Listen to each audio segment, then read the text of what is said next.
మండల కేంద్రం కపిలేశ్వరపురం గ్రామంలో గల ఎంపీపీ కార్యాలయంలో నిర్వహించిన మండల సర్వసభ్య సమావేశం వాడివేడిగా జరిగింది. ఎంపీపీ మేడిశెట్టి సత్యవేణి దుర్గారావు అధ్యక్షతన జరిగిన ఈ సమావేశంలో ఎక్స్ అఫీసియా సభ్యుడిగా మండపేట నియోజకవర్గం ఎమ్మెల్యే వేగుళ్ల జోగేశ్వరరావు పాల్గొన్నారు. అమలాపురం పట్టణం కేంద్రంగా ఉన్న బిఆర్ అంబేద్కర్ కోనసీమ జిల్లా మండపేట నియోజకవర్గంను అన్ని విధాలుగా అందుబాటులో ఉండే రాజమహేంద్రవరం కేంద్రంగా ఉన్న తూర్పు గోదావరి జిల్లాలో కలపాలని కోరుతూ మండల పరిషత్ సమావేశంలో పార్టీలు రహితంగా ఏకగ్రీవంగా తీర్మానించారు. అనంతరం గ్రామాలకు నిధుల కేటాయింపుపై చర్చ జరిగింది. గత వైఎస్ఆర్ కాంగ్రెస్ పార్టీ పాలనలో జనసేన, టీడీపీ, ఎంపీటీసీలు గెలిచిన గ్రామాలకు నిధుల కేటాయింపులో వివక్ష చూపారని కండ్రిగ గ్రామ పిఏసి చైర్మన్ పుస్తల శ్రీనివాస్ ఆరోపించారు. 2019-2024 సంవత్సరాల మధ్య వైఎస్ఆర్ కాంగ్రెస్ పార్టీ పాలనలో గ్రామాలకు నిధులు కేటాయింపుపై చర్చ జరగాలని పుస్తల డిమాండ్ చేశారు. ఎమ్మెల్సీకి ప్రోటోకాల్ ప్రకారం మండల సమావేశానికి ఆహ్వానించే నిబంధన ఉందా అని కపిలేశ్వరపురం సర్పంచ్ శాఖ శ్రీనివాస్ ఎంపీడీఓ రాజేంద్ర ప్రసాద్ ను ప్రశ్నించారు. ఈ విషయంపై ఎమ్మెల్యే వేగుళ్ల స్పందిస్తూ ఎమ్మెల్సీ ప్రోటోకాల్ నిబంధనలు మండపేట ఎంపీడీఓ వద్ద ఉంది, తీసుకోమని అధికారులకు సూచించారు. ఎంపీపీ భర్త ఈ సమావేశంలో పాల్గొనడంపై ఎమ్మెల్యే వేగుల అభ్యంతరం వ్యక్తం చేశారు. నా భర్త ఒక్కరే కాదు, చాలా మంది మహిళా స్థానిక ప్రజాప్రతినిధులు భర్తలు ఈ సమావేశంలో ఉన్నారని ఎంపీపీ సత్యవేణి అన్నారు. అప్పటికైతే మా ఎంపీటీసీ ఎలక్షన్లు అవ్వలేదు, సర్పంచ్ ఎలక్షన్లు కూడా అవ్వలేదు. అంటే ఒకళ్ళని కింద కూర్చోబెట్టారంటే మిమ్మల్ని నేను కూర్చోబెట్టలేదు, మీరు నన్ను కూర్చోబెట్టలేదు. ఎందుకంటే కావాలని కూర్చున్నప్పుడు మేము ఎవరు ఏం చేయలేము. ఇంకోటి ఏంటంటే ప్రోటోకాల్ పాటించేసాం మేము, మీరే పాటించలేదని అంటున్నారు. మరి మొన్ననే మా టేక్ లో ఏఎంసీ విద్యా కమిటీ మీటింగ్ జరిగింది సార్. ఈ కూటమి ప్రభుత్వం వచ్చిన కాడి నుంచి కూడా నాకు ఎటువంటి ఇన్విటేషన్ లేదు.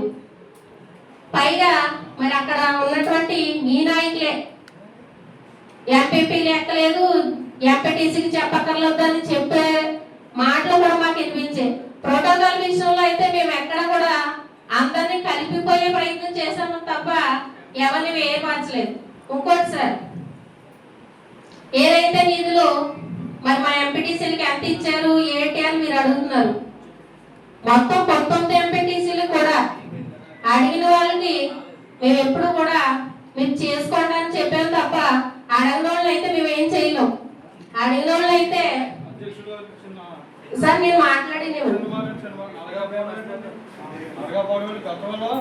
చెప్పండి సార్, చెప్పండి. ఆవిడ ఏం చేసేవారంటే అందరినీ మీటింగ్ పెట్టి 11 మంది కాంగ్రెస్ ఉండేవారు, 9 మంది తెలుగుదేశం సభ్యులు ఉండేవారు. మీటింగ్ పెట్టి మొత్తం 19 మంది ఎంపీటీసీలకి సమానంగా పంచేవారు. మీకు కూడా చెప్పండి సార్, చెప్పేది వినండి. చెప్పండి. ఈ బాడీ వచ్చిన తర్వాత మీ పార్టీ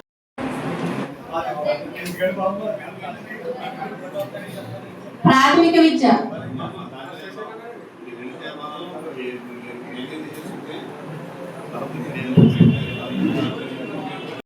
ఈజీ, లోతుతో మనం మాట్లాడుతుంది చాలా ఈజీ. పని గ్రాండ్ తేవడం, పని చేయించడం అన్నది ఎంత కష్టమో మీకు కూడా తెలుసు. తప్పుడు విధానాలు మేము ఇప్పుడు పోలేదు, ఇప్పుడు కూడా పోము. మీరు ఇచ్చిన రాజకీయ రాస పాటలే మేము అనుసరిస్తున్నా, పచ్చిగా చెప్తున్నా.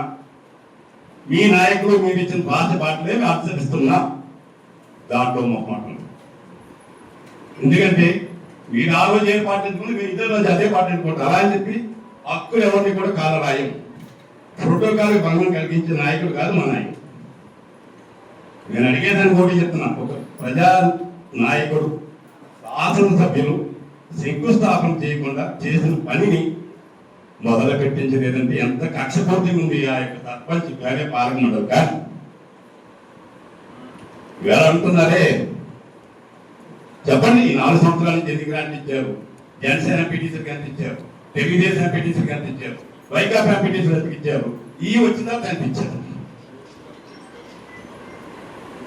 సాక్షాత్ ఎమ్మెల్యే స్టేజ్ మీద కూడా అవమానపరిచారు గుర్తులేదా ఎంపీటీసీ ఉందండి. ఇదే కపిలేశ్వరపురంలో నడి స్టేజ్ మీద కింద కూర్చోబెట్టిన గంట ఇది కాదన్నాడు. ఆయన చేసిన పాపే, ఆయన చేసిన ద్రోహమేంటి నియోజకవర్గాన్ని, దానికి ఎవరు సమాధానం చెప్పాడు. అధికారం భయపెట్టడం ఈ రోజు కూడా చేస్తాం అని ఆయన ఇప్పుడు మాట్లాడటం చేస్తారు. 980 కోట్లు చేస్తాయి మేడం గారు, సుమారు 300 కోట్లు బిల్లులు రానివ్వలేదమ్మా. వడ్డీలు కట్టుకుని కోర్టుకి వెళ్ళి ఇప్పటికి దారి లేకుండా అయింది. ఆ రోజు ఇదే జోగేశ్వరరావు 1350 కోట్ల రూపాయలు శాంక్షన్ పెడితే 980 కోట్ల రూపాయలు పనులు చేస్తే ఈ మొత్తం మీద 300 కోట్లు బిల్లులు రాలా. కూడా కొంచెం నాకు కూడా యాక్షన్ తెలుసుకున్నాయి కాబట్టి నేను చేయించుకోగలను. కానీ అది గౌరవం మాత్రం సమావేశంలో ఇవ్వాలి. మండల పరిషత్కి మండల పరిషత్కి మనం గౌరవం ఇవ్వాలి. అని చేత ఆ గౌరవం మీరు దక్కించుకోవాలని చెప్పిన మిమ్మల్ని మరి కోరుకుంటూ, మరి ఖచ్చితంగా ఇవాళ ఏదైతే మండల పరిషత్ గ్రాంట్ ఉందో నాకు ఖచ్చితంగా సగం ఇచ్చి తీరితే తప్ప ఏ వరకు కూడా జరగదు. ఇదేదో నేను పట్టుకోను. మీ గ్రామంలోనే డ్రైనేజీలు పెడతాను తప్ప సిమెంట్ రోడ్లు పెట్టడం, రోడ్లు పెట్టడం. ఓన్లీ డ్రైనేజ్ వ్యవస్థకి ఎంచండి. ఎన్ఆర్జీఎస్లో డ్రైనేజీల మీద ఆంక్షలు పెట్టారు. ఆంక్షల వల్ల ఎక్కడైతే మనం దాన్ని పెట్టలేకపోతున్నామో ఆయా గ్రామాల్లో ఓన్లీ డ్రైనేజ్గా పెడతాను తప్ప నాకు వచ్చింది ఇంకా దేనికి ఆ బిల్డింగ్లకో ఈ బిల్డింగ్కి లేకపోతే దానికి మాత్రం పెట్టనని చెప్పి కూడా ఈ సభా వేదిక ముందు మీ అందరికీ కూడా నేను ఒక హామీ కూడా ఇస్తామని చెప్పి తెలియజేస్తూ, దాన్ని బట్టి నేను అందరూ ఆలోచించాలని చెప్పి తెలియజేస్తున్నాను. ఈసారి మన కోరం అయింది కాబట్టి అంటే దా కోరం అవ్వలేదు. ఇప్పుడు మనకి రాజమహేంద్రవరం అంటే ఇది అయిపోయిన గవర్నమెంట్ ఎక్కడ కూడా ప్రజలు ఎన్నుకోబడినటువంటి శాసనసభ్యుడికి ప్రతి విషయంలోనూ నాకు కూడా సమానంగానే అవకాశం ఇచ్చేది తప్ప గ్రాంట్లతో సహా ఎక్కడ పక్కన పెట్టలేదు.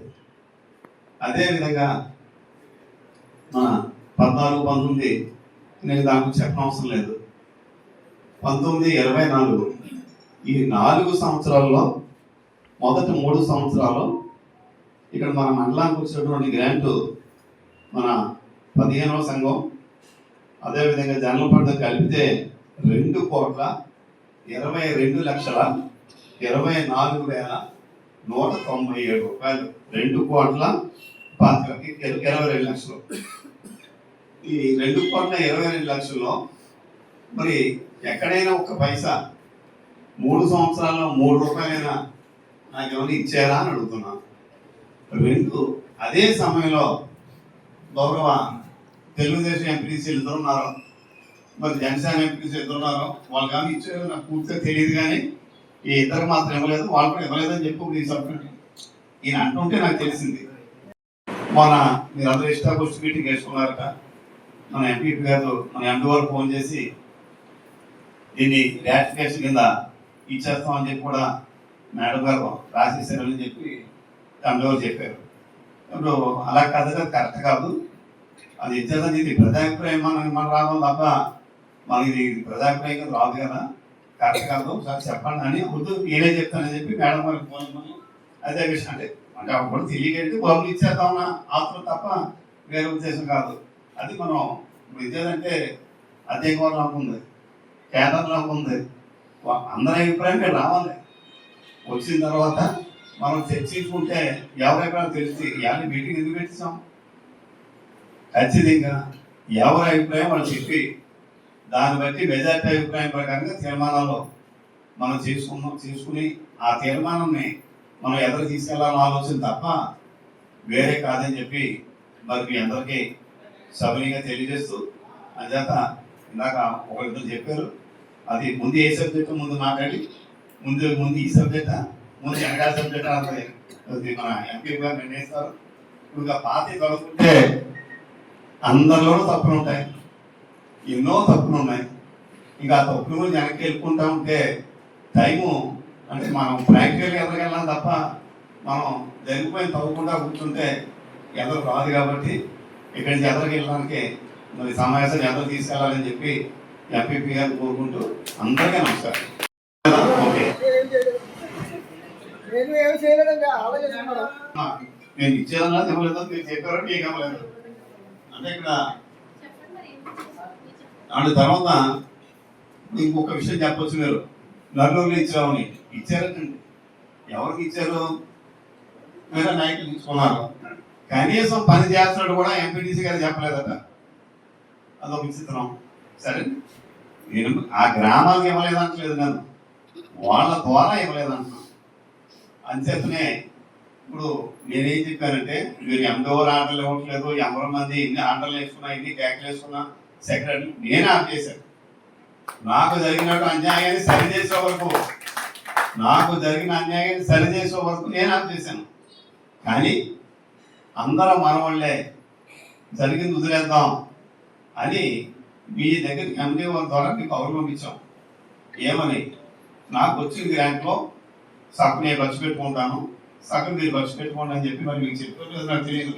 మరి నాకు ఈ క్షణం వరకు ఎటువంటి రెక్కలు ఎవరు మీకు గవర్నమెంట్ మీ అందరూ తెలుసుకోలేదు, నాకు తెలియదు. మీకు తెలుసు అంటే మీరు అడిగారు కదా, మీరే అడిగారు. మీకు తెలుసో లేదు, మీకు తెలుసా అని తెలియదా? తెలుసా అండి? మరి తెలుసు, అది చెప్పాలి కదా, మీరు సగం న్యాయం కదా చెప్పాలిగా.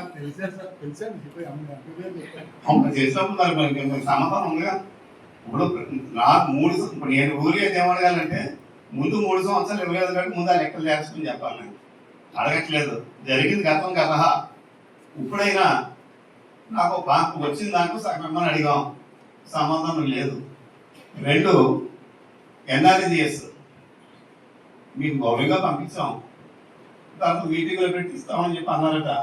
అంచేత మీకు ఇచ్చినా మాకు ఆనందం, ఇవ్వకపోయినా ఆనందం.